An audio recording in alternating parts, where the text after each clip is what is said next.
Welcome back to the Gnostic Chef. Today is the day before the full moon, the pink moon. It's also Passover, and we're also about to experience Easter. Do you not see the coincidence that these are all shared within the same time frame? The resurrection of Jesus, this pink moon, and Passover. Where are we passing over? That fault line between winter and spring, coming into that new year. The pink moon falls during the spring, so it also deals with the themes of rebirth and winter. So spring is finally here, and you know they say that April showers bring, what, pink moons? Yeah, pink moons. And it's interesting. Does anybody know why we have a bouncing around date for Easter? Do we know how we lock that day down? It's based off of the moon cycle. And that's why we'll be celebrating this here Easter coming up on the 9th, based on the 6th being the full moon, the pink moon. So they'll pull that to the nearest Sunday and we'll celebrate it then. So every year that if you were to look at it, you could find that there would be the full moon pulled to the closest Sunday is when we celebrate Easter. And if you watch the phase of the moon as it goes throughout that time, it goes from being a new moon, which was nothing, to a sliver, all the way up to a full moon. So if I was to go from nothingness back to full, I would say I've been resurrected. I would say I've gone from the underworld back into fullness. Hence my resurrection. You'll see that in older text. The moon was always the symbolic reference towards the Messiah. And now Easter, we celebrate the resurrection of a Messiah.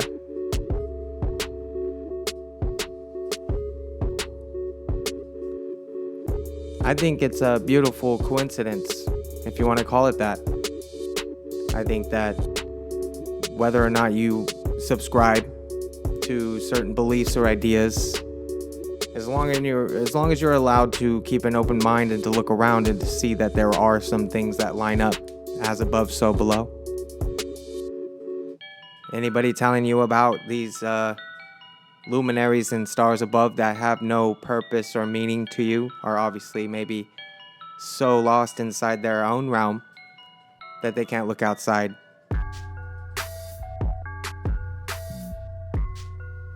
The moon was awfully close, too. It's looking large and in charge. And it's taking its charge. Just think of it like a battery. You've plugged it in when it was dead and empty. You've resurrected that battery from its emptiness to fullness. What a time to celebrate. Some say that Easter's pagan. On Easter Sunday, a bunny will deliver chocolate eggs to many households. Have you ever wondered the bizarre tradition where it came to be? I know we've got to have asked these questions. Some would say it turns out to be Easter was actually began by a pagan festival celebrating spring in the northern hemisphere. And they say that was long before Christianity. The spring equinox is a day, where it's split equally. People used to map their whole life according to the patterns of nature.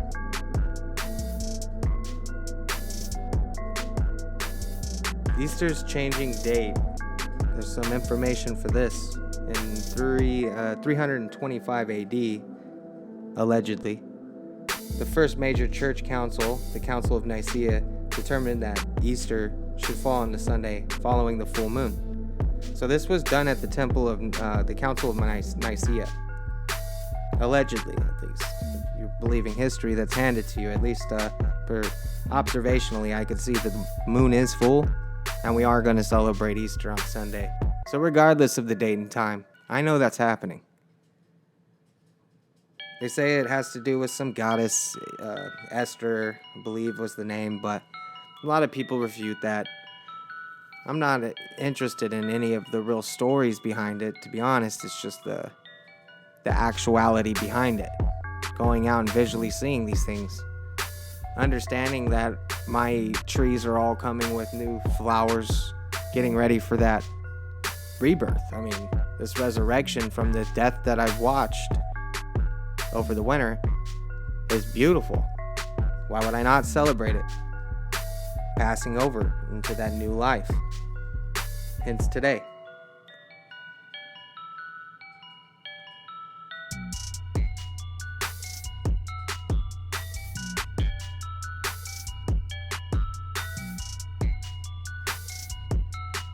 Well, I just wanted to get on briefly. I think I've spoke longer than I thought I would.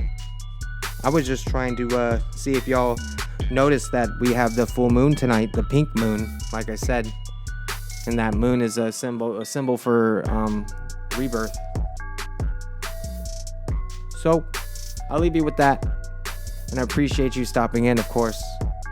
Blessing me with your witness.